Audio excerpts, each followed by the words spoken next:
ప్రేక్షకులందరికీ నమస్కారం.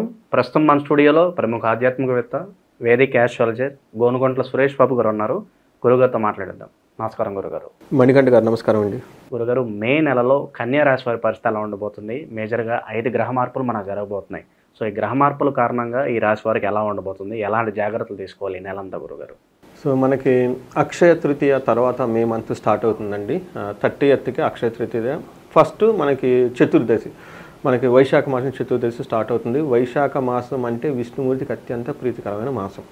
ఫస్ట్ ఇందులో మనకి 14th మనకు వచ్చేటప్పటికి బుద్ధ పూర్ణిమ కూడా ఉంది. అది కూడాను మనకి ఆధ్యాత్మికంగా మనలో ఉన్న అజ్ఞానాన్ని తొలగించుకోవటానికి ఒక బెస్ట్ డే అని మనం చెప్పుకోవాలన్నమాట. బుద్ధ పూర్ణిమ కూడా చాలా బాగా సెలబ్రేట్ చేస్తారు. కొంతమంది ఈ పూర్ణిమ రోజున విష్ణుమూర్తికిను లక్ష్మీదేవికి కళ్యాణం కూడా చేస్తారు చాలా టెంపుల్స్లో. ఇలా మనకి దేవుళ్ళకి ఊరేగింపులు కానివ్వండి, ఉత్సవాలు కానివ్వండి చాలా బాగా చేస్తూ ఉంటారు. సో మనకు కూడా తిరునాళ్ళని అవని ఇవన్నీ చాలా జరుగుతూ ఉంటాయండి ఈ వైశాఖ మాసంలోనే.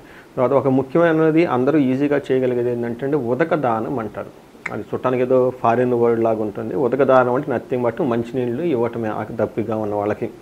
పూర్వకాలంలో ఏమంటే ఒక ప్రొసీజర్ ఉంటుందండి. ఆ ప్రొసీజర్ కొంతమంది చేస్తారు, కొంతమంది చేయరు. కొంతమంది ఎలా ఉంటుందంటే మనకి శాస్త్రంలో ఏం చెప్పారంటే ఒక రాగి చెంబు తీసుకొని ఆ రాగి చెంబుకు పసుపు కుంకుమ పెట్టి అందులో పచ్చకర్పూరం కానీ యాలకు కానీ లేదంటే చిన్న కొంచెం తేనె కానీ వేసేసి ఆ చెంబుతో సహా ఆ పాత్రతో సహా వాళ్ళకి దానం చేయటం. అంటే మరి మనం గ్రాండ్గా మాట్లాడుకునే దానికంటే సింపుల్ లాంగ్వేజ్లో మాట్లాడుకుంటే ఆ చెంబు లోట తప్పాలంటే దాంతో ఇచ్చేస్తే రాగి చెంబుతో సత్పురుషులకి లేదా బ్రాహ్మణులకి ఓకే వాళ్ళకి గనక వేస్తే ఎంతో పుణ్యం వస్తుంది. మనకి విష్ణు లోకం ప్రాప్తిస్తుంది, తర్వాత వైకుంఠ సిద్ధిస్తుంది, ఇలా రకరకాలుగా చెప్తూ ఉంటారు. బట్ విష్ణు తుల్యం వస్తుంది అని రకాలుగా మాట్లాడుకుంటూ ఉంటారనమాట. మన శాస్త్రాలు కూడా వివరించబడి ఉన్నారు. ఆ తర్వాత మనకి చలివేంద్రాలు పెట్టడం, కుండల్లో నీళ్లు పెట్టి ఇవన్నీ చేస్తూ ఉన్నారు. బట్ ఈరోజు ఏమంటే జనాలకు అవేర్నెస్ పెరిగిపోయింది. ఆ కుండల్లో నీళ్ళు ఎప్పుడు మారుస్తారు, ఏం మారుస్తారు, ఎలా ఉంటారు, తాగరు. పెడుతుంటారు కానీ తాగేవాళ్ళు అసలు నాకు తెలిసే దగ్గర నీళ్ళు తాగినట్టు కూడా కనపట్లేదు.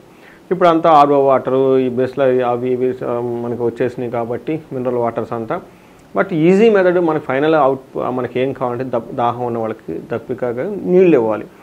సో నేను చాలామందికి చాలా సింపుల్గా ఉండేవాళ్ళు, మరి జాబులు చేసేవాళ్ళు, బయటకు వెళ్ళేవాళ్ళు, బిజీగా ఉండే వాళ్ళకి ఇంటి పని చేయడం కుదరదు కాబట్టి అట్లీస్ట్ వాళ్ళకి వాటర్ బాటిల్స్ తీసుకొని చక్కగా అవి సీలేసి ఉంటాయి కాబట్టి ఎవరు వాటిని ఆక్షేపించరు కాబట్టి ఆ బైక్లోనో కార్లోనో వెళ్ళేటప్పుడు పట్టుకొని ఆ రోడ్డు వెంబడి దాహంగా ఉన్న వాళ్ళకి లేకుంటే సిగ్నల్ దగ్గర నిలబడిన వాళ్ళకి ఇస్తూ ఉంటే చక్కగా నీళ్ళు తాగుతారు, పుణ్యం వస్తుంది. ఈజియెస్ట్గా మనకి దానం చేయగలిగింది, అత్యంత పవర్ఫుల్ ఈ టైంలో చేస్తే ఎలాంటి రాసి వాళ్ళకని చేసి చక్కగా ఉపయోగపడాలని చెప్పి నేను కోరుకుంటున్నాను.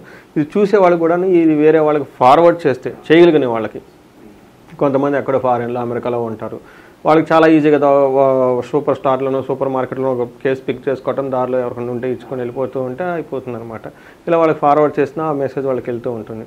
దీనితో పాటు కాకుండా మన గురు పౌర్ణమి నుంచి కూడా మీరు చెప్పిన విధంగా గ్రహాలు మారుతూ ఉన్నాయి, గురుడు మారుతూ ఉన్నారు, రాహు కేతువులు మారుతున్నారు, అదే రోజున ఆల్మోస్ట్ సూర్యుడు కూడా మారుతూ ఉన్నారు. ఇన్ని గ్రహాలు మారటంతో ఈ కన్యరాశి వారికి ఎలా ఉందో మనం చూద్దాం. ఈ కన్యరాశి కనుక చూసుకుంటే ఒక సామాన్యంగా ఉంటుంది, పెద్ద ఒడిదుడుకులు అయితే ఏమీ ఉండవు, ఒక నార్మల్గా ఉంటుందని మనం చెప్పుకోవాలి. సో డీటెయిల్స్ కనుక చూస్తుంటే ఉత్తర 2, 3, 4 పాదాలు, హస్త 1, 2, 3, 4 పాదాలు, చిత్త 1, 2 పాదాలు అంతా కన్యరాశిలో ఉంటాయి. సో మనకి పేరు బలం కనుక మనం చూసుకుంటే వీళ్ళకి టో, పా, పి, పు, షం, నా, టా, పే, పో అన్న అక్షరాలంతా కూడాను మనకి కన్యరాశిలో ఉంటాయి. ఇంతేకాకుండా మనం డేట్స్ వైజ్ కనుక చూసుకుంటే గ్రహస్థితి ప్రకారం కనుక చూసుకుంటే సూర్యుడు సంచారం వృషభ రాశిలో, బుధుడు మేషరాశిలో, శుక్రుడు వచ్చేటప్పటికి మీనరాశిలోనే ఉన్నారు, కుజుడు కర్కాటక రాశిలో ఉన్నారన్నమాట. ఈ యొక్క గ్రహస్థితిని బట్టి కనుక చూసుకుంటే ప్లస్ రాహుకేతువులు మనకి గురువు కూడా మారుతూ ఉండటంతో రాహుకేతులు గురువు గురించి చాలా క్లీన్గా మనకు ఉగాది రాశి ఫలాల్లో చెప్పున్నాము. ఎవరైతే ఈ రాశి వాళ్ళు ఇన్కేస్ చూడకపోతే దాన్ని కనుక చూస్తే ఫుల్ డీటెయిల్స్ హోల్ ఇయర్ అంతా మనం చెప్పున్నాం అనమాట. సో ఈ మంత్ మనం పర్టికులర్గా గమనించుకుంటే 9వ ఇంట్లో సూర్యుడు ఉండటం అంత మంచిది కాదు. కాకపోతే వీళ్ళకి అదృష్టం కొద్దీ సూర్యుడు ఈసారి వీళ్ళకి మంచి చేస్తూ ఉన్నాడు, చాలా విధాలుగా ఇబ్బంది అయితే పెట్టడు. ఇంతేకాకుండా భూలాభం వీళ్ళకి 11th హౌస్లో కుజుడు ఉండటం వల్ల ధనం ప్రకారంగా, రియల్ ఎస్టేట్ ప్రకారంగా, తర్వాత బంగారం ప్రకారంగా చాలా బాగుంటుంది, కొనుక్కునే అవకాశం ఎక్కువగా ఉంటుంది. తర్వాత వీళ్ళకి పుత్రుల ద్వారా కానివ్వండి లేదంటే ధనం ప్రకారంగా అయితే తటస్థంగా ఉంటుంది, పెద్ద లాభం అయితే ఏమీ ఉండదు. ఇన్ కేసు ఇప్పటిదాకా కొంచెం ఎవరైనా కనుక మనీ రిలేటెడ్ కానివ్వండి, పిల్లల ఎడ్యుకేషన్కి సంబంధించిన విషయాల్లో కొంచెం ఇబ్బందికరంగా ఉండే పరిస్థితి ఎక్కువగా ఉంటుంది.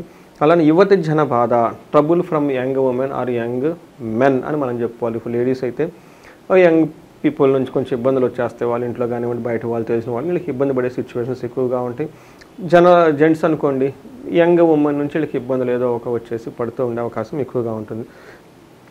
ఈ ప్రకారం మనం చూసుకుంటే డీటెయిల్డ్ కనుక చూసుకుంటే గ్రహం వైజు జనరల్గా ఈ మంత్లో సూర్యుడు వీళ్ళకి ఇబ్బంది పెట్టకుండా తటస్థంగా ఉన్నారు. ఈ ప్రకారంగా ఇంతకుముందు నిందాపరాధ కలహం నిర్దోషచ్చ ధనక్షయ పుణ్య లాభార్థ నాశనాచ విచారో నవమే భవేత్ రవి అని జనరల్గా ఇది నెగటివ్ సెంటెన్స్లో చెప్తారు.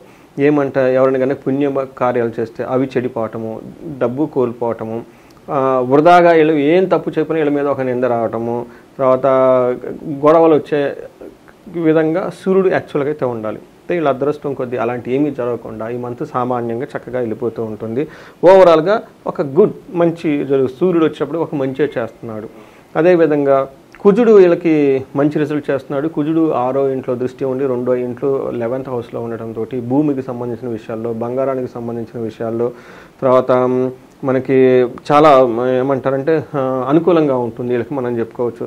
అంతేకాకుండా నూతన వస్తు సేకరణ, ఖచ్చితంగా వీళ్ళు షాపులకు వెళ్ళటం, గిఫ్ట్లు కొనటం, ఏదైనా కనుక మంచి యూజ్ఫుల్ ఇంటికి అవసరమైన వస్తువులు కొనుక్కోవటం, వివాదరహితంగా సమస్యను సాల్వ్ చేసుకుంటే టైం. ఇప్పటిదాకా ఎవరైనా కనుక గొడవలు కానీ ఏదైనా కనుక ఉంటే ఈ టైంలో వివాదం లేకుండా వాళ్ళ గొడవలన్నీ సాల్వ్ చేసుకుంటారు. మనకి శుక్రుడు అగైన్ వీళ్ళకి 7th హౌస్లో ఉండి 12th హౌస్ ఉంచడం వల్ల మిక్స్డ్ రిజల్ట్ ఇస్తున్నారని మనం చెప్పుకోవాలి. ఏ ప్రకారంగా అంటే శుక్రుడు వచ్చేటప్పటికి 7వ ఇంట్లో ఉండటం వల్ల కోపస్తదా భీతి సర్వదా క్లేశ జీవనం స్త్రీ జాడ్యం మేహ రోగాది భృగో సప్తమే ఫలం. శుక్రుడు 7వ ఇంట్లో ఉంటే మంచిది కాదు. ఏ విధంగా అంటే కోపం పడిగే అవకాశం ఎక్కువగా ఉంటుంది, భీతిగా భయంగా ఉంటారు. సర్వదా క్లేశ జీవనం, ఎప్పుడు ఏదో ఒక విధంగా ట్రబుల్తో బాధపడుతూ ఉంటారు. స్త్రీ జాడ్యం, పర్టికులర్గా స్త్రీలు రిలేటెడ్, స్త్రీలు అయితే జెంట్స్ రిలేటెడ్ ఒక ప్రాబ్లం వాళ్ళకి ప్రాబ్లంగా ఉంటుంది. మేహ రోగాది భృతి అంటే మనకి ఏమంటారు, మేహరోగం అంటే మనకి టీబీ, బీపీలు, షుగర్లు ఇలాంటివి వచ్చే అవకాశం ఎక్కువగా ఉంటుంది. అయితే లవ్, రొమాన్స్, ప్లేజర్, వీటికి సంబంధించిన విషయాల్లో చాలా అనుకూలంగా ఉంటుంది. వీనస్ వీళ్ళకి మిక్స్డ్ రిజల్ట్ ఇస్తున్నారు అని మనం చెప్పుకోవాలి. అంటే ఒక రకంగా చూసుకుంటే ఈ రాశి వాళ్ళకి దాదాపు ఒక 70% చాలా బాగుంది, ఒక 30% కొంచెం ఛాలెంజింగ్గా ఉందని మనం తెలుసుకోవాలన్నమాట. గురుగారు, ఈ రాశిలో ఏ నక్షత్రాలు ఉంటాయి, మరి వాళ్ళకి ఎలా ఉండబోతుంది? నక్షత్రం ప్రకారం చూసుకున్నాం అనుకోండి, ఉత్తర ఫాల్గుని, హస్త, చిత్త 3 నక్షత్రాలు ఉంటాయి. మనకి ఉత్తర ఫాల్గుని చూసుకుంటే వీళ్ళకి రాజ్యలాభం చూపిస్తుంది, క్షేమం ఉంటారు first, promotions and safety. But challenges ఎక్కడ ఉంటాయంటే హెల్త్, ఫైనాన్షియల్ క్రైసిస్ ఉంటుంది. ఈ విషయాల్లో కొంచెం కేర్ఫుల్గా ఉండాలి. తర్వాత హస్త నక్షత్రం వాళ్ళకి క్షేమంగా ఉంటారు, రాజ్యలాభం ఉంది, పరవాసము, ఫారిన్ వెళ్ళే అవకాశం అలాంటి వాళ్ళకైతే బాగుంటుంది. తర్వాత హస్త నక్షత్రం ఛాలెంజెస్ వచ్చేప్పటికి దరిద్రము, రోగము అని చెప్తూ ఉంటారు. కొంచెం ఫైనాన్షియల్ క్రైసిస్ ఉంటుంది, రోగం, హెల్త్ కాంప్లికేషన్స్ ఉండే అవకాశం ఎక్కువ ఉంది, చాలా కేర్ఫుల్గా ఉండాలి. చిత్తా నక్షత్రం వాళ్ళకి అగైన్ క్షేమంగా ఉంటారు, రాజ్యలాభం చూపిస్తుంది, దరిద్రము, రోగం కూడా చూపిస్తూ ఉందన్నమాట. సో ఈ ప్రకారంగా వీళ్ళకి కొంచెం పరిహారాలు చేసుకుంటే నీట్గా ఉంటుంది. హస్త, చిత్తా నక్షత్రం వాళ్ళకి కొంచెం గాయాలయ్యే అవకాశం ఎక్కువగా ఉంటుంది. బట్ మేజర్గా వీళ్ళకి పెద్ద అంత ప్రాబ్లం క్రియేట్ చేసే సిచ్యువేషన్ అయితే ఏమీ లేదని మనం చెప్పుకోవాలి. గురుగారు, ప్రజెంట్ ఉన్న గ్రహస్థితి బట్టి మరి వీళ్ళు ఎలాంటి రెమెడీస్ ఫాలో అయితే బాగుంటుందంటారు? రెమెడీస్ వీళ్ళకి సూర్యుడి ద్వారా దరిద్రము, ఫైనాన్షియల్ క్రైసిస్ చూపిస్తుంది. అగైన్ వాళ్ళ సమస్య లక్షల్లో ఉంటే చక్కగా కనకదార స్తోత్రం చదువుకోవటం, స్త్రీ స్తోత్రం చదువుకోవటం, ఆవు నెయ్యితో వెండి ప్రమిదలో తూర్పు దిక్కు దండం పెట్టుకొని దీపారాధన చేస్తే చాలా బాగా కలిసి వస్తుందండి. ఈ రెమెడీ ఏంటంటే చాలా సింపుల్గా ఉంటుందండి, బట్ చాలా పవర్ఫుల్. అయితే వారం రోజుల్లో 10 రోజుల్లో చేస్తే రాదు, మినిమం 40 డేస్ తర్వాత వాళ్ళకి స్లోగా చేంజెస్ స్టార్ట్ అవుతాయి. రెండో 40 డేస్ చేసిన తర్వాత సాలిడ్ ఇన్కమ్ అవుతుంది. 108 డేస్ కనుక చేస్తే రెగ్యులర్గా ఫ్లో వస్తుంది. ఎందుకంటే ఇందులో ఖర్చు ఏం లేదు, ఓకే, చాలా సింపుల్గా చేసుకోవాలి. వీళ్ళది కనుక ల్యాక్స్లో, ఓకే, 50 lakhs 60 lakh క్రోస్లో డీల్ కనుక వెళ్ళిపోతే వీళ్ళకి ఖచ్చితంగా కుబేరు పాశుపథం, శ్రీ సూక్త సంపుటీకరణతోటి విశేష మహాలక్ష్మి హోమం ఖచ్చితంగా చేసుకోవాలి. ఖచ్చితంగా 3 to 6 monthsలో వాళ్ళకి ధన ప్రవాహం స్టార్ట్ అవుతుంది, బిజినెస్లు అన్నీ బాగుంటాయి, అన్ని విధాలుగా బాగుంటుంది. అగైన్ వాళ్ళకున్న తీవ్రతను బట్టి ఈ రాశి వాళ్ళు క్షేమంగా ఉండాలి. రాజ్య లాభం చూపిస్తుంది, అంటే ప్రమోషన్స్ వచ్చే అవకాశం ఎక్కువగా ఉంది.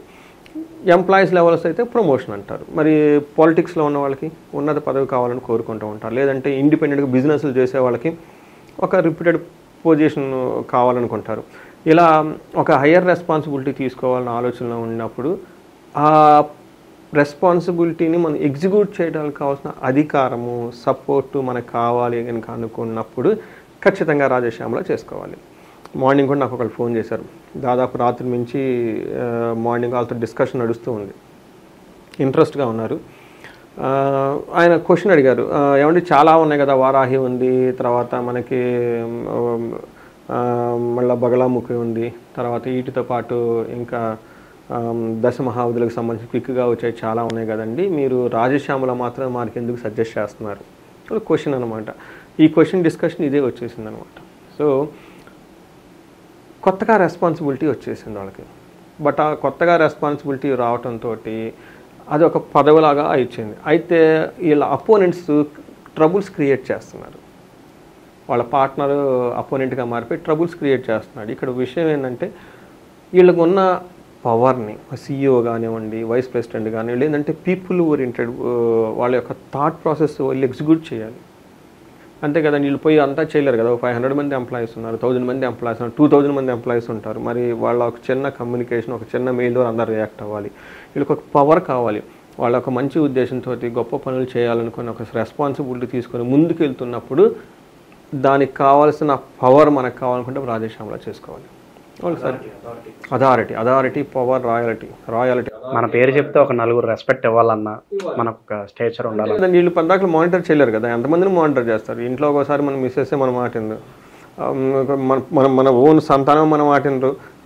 అట్లాంటిది ఎవరో వచ్చేసి మనం ఇచ్చే శాలరీకి ఉదయం నుంచి సాయంత్రం ఒక డెడికేటెడ్ కూర్చొని చేయాలంటే అట్లాంటివి వాళ్ళకి ఒక శాలరీతో పాటు ఒక సెన్స్ ఆఫ్ రెస్పాన్సిబిలిటీ, వాళ్ళ బుద్ధి కూడా కరెక్ట్గా ఉండాలి. మన ఎంప్లాయీస్ బుద్ధి కరెక్ట్గా అయితే మనం ఏం చేసుకుంటామండి? మనం ఇట్లా వెళ్ళిపోగానే వాళ్ళు అటు చేస్తే ఏం చేస్తుంటారు? చాలామంది అదే చెప్తుంటారు, మేము బిజినెస్ చేసాము, ఎంప్లాయీస్ చీట్ చేశారు, పార్ట్నర్ చీట్ చేశారంటే అంత పెద్ద బిజినెస్లో పెట్టుకున్నప్పుడు ఇవి కూడా చేసుకోవాలి కదా. అందుకే హై లెవెల్ ఎనర్జీ ఉండాలి వాళ్ళకి. మనకి యాంబిషన్ ఉండగానే సరికాదు కదా. ఆ యాంబిషన్ కోసం వెళ్తూ ఉన్నప్పుడు బాధ్యతగా అథారిటీ, పవర్ కూడా మనకు కావాలి కదా, ఒక శక్తి మన దగ్గర ఉండాలి. అందుకని రాజశ్యామలో అండి ఇది చాలామంది ప్రతి ఒక్కరు ఖచ్చితంగా చేసుకోవాల్సిందండి. ఇది అన్ఫార్చునేట్ థింగ్, వీటి గురించి చాలామందికి తెలియదు. తెలిసినా కానీ ఓన్లీ పెద్ద పెద్ద రాజకీయ నాయకులు చేసుకుంటారని అస్సలు అది కాదండి. నాయకత్వ లక్షణాలు ఉన్నవాళ్ళు, రెస్పాన్సిబిలిటీ బాధ్యత తీసుకొని ముందుకు వెళ్ళాలనుకున్న వాళ్ళు, వాళ్ళకి ఎదురే సవాళ్ళని అధిగమించడానికి ఒక పవర్ మనకు కావాలి. కాబట్టి ఈ పవర్ అనేది అమ్మవారు మనకి ఇస్తూ ఉంటుంది. వీళ్ళకి చక్కగా చేయించుకోవచ్చండి. తర్వాత హెల్త్ కాంప్లికేషన్ చూపిస్తుందండి. వీళ్ళకి ఆయుష్ సూక్త పారాయణం కనుక చేయించుకుంటే చాలా బాగుంటుందండి. ఆయుష్ పెరుగుతూ ఉంటుంది. ఇక్కడ 2 రకాల ఆయుష్ అండి. ఒకటి మన శరీరానికి ఆయుష్, రెండోది మన విజన్ కూడా ఆయుష్ ఉంటుంది. ఏదో ఒక పని చేస్తున్నాను, ఈ పని వారం రోజులు ఎక్స్పైర్ అయిపోతుందా, 2 రోజులు ఎక్స్పైర్ అయిపోతుంది, ఎప్పుడు ఎక్స్పైర్ మనకు ఐడియా లేదు కదా. అందుకని లాంగ్ రన్ పెద్ద పనులు చేయాలనుకున్నప్పుడు ఆ పని కూడా ఎక్కడ ఆటంకాలు లేకుండా ఉండడానికి ఆ పనికి సంబంధించి కూడా ఆయుష్ హోమం చేయొచ్చు. ఇవి చేయించుకుంటే మహామృత్యుంజయ పాశుపతం లేదంటే హోమము ఇవి చేయించుకుంటే హెల్త్ కాంప్లికేషన్స్ ఉంటాయి. అగైన్ వాళ్ళకున్న సమస్య తీవ్రతను బట్టి సింపుల్ అంటే సింపుల్, పెద్దదంటే పెద్దదనమాట. వాటి బట్టి ఒంట్లో ఉన్న పారాయణాల దగ్గర నుంచి ఏమీ లేదంటే మృత్యుంజయ మంత్రాన్ని ఇంట్లోనే జపించి చూసుకోండి. 108 ఐటమ్స్ ఉన్నాయి, సింపుల్ కదా. పెద్దదనుకోండి, సిచ్యువేషన్ ఐసీయూ దాకపోతే ఇవి లేట్ అవుతుంది కదా, ఇప్పుడు బయట నుంచి మనం చేయించుకోవాలన్నమాట ఇమ్మీడియట్గా. కొంతమంది పురోహితులు, పండితులను పిలుచుకొని వచ్చేసి కూర్చోబెట్టి ఒక 10 మంది 15 మందిను ఇన్నిసార్లు 10,000 టైమ్స్ జపం చేయమంటే వాళ్ళు జపం చేస్తారు. ఆ జపం యొక్క పుణ్యం వీళ్ళకి తీర్థం ఇస్తారు, తీర్థం తీసుకుంటే సరిపోతుంది అనమాట. ఈ ప్రకారంగా వాళ్ళకి ఏదైనా హోమాలు అవన్నీ చేయించుకుంటే చాలా బాగుంటుంది. ఇంతేకాకుండా ఈ రాశిలో వాళ్ళకి బర్త్డేస్ ఉన్న, యానివర్సరీస్ ఉన్న, ఇంటిలో మనకి వేద ఆశీర్వాదం తీసుకుంటే చాలా మంచిది. ఇది కూడాను మనకి ప్రతి డిస్ట్రిక్ట్ హెడ్ క్వార్టర్లోను, తాలూకా హెడ్ క్వార్టర్లోను ఖచ్చితంగా మనకి టెంపుల్స్, పెద్ద టెంపుల్స్ ఉంటాయి.